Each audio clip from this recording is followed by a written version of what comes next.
Эдийн засгийг эрчимжүүлэх, тэргүүлэх 100 төслийг Монгол Улсын засгийн газраас зарлаад байгаа. Үүний тодорхой төслүүдийг үндэсний аж ахуйн нэгжүүд нэгдэн төсөл менежмент гүйцэтгэлийн хамтарсан компани байгуулан хэрэгжүүлэх боломжтой гэдгийг мэдэгдэж байна.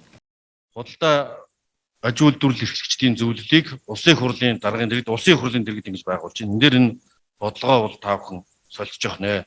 Энэ зөвлөл нь яг энэ ажлыг гардаж хийж төлөвлөгөөг нь гаргаад тооцоо судалгааг нь гаргаад яг хойноос нь хөөцөлдөж гардаж хэрэгжүүлэх тусгай нэгж байх юм аа.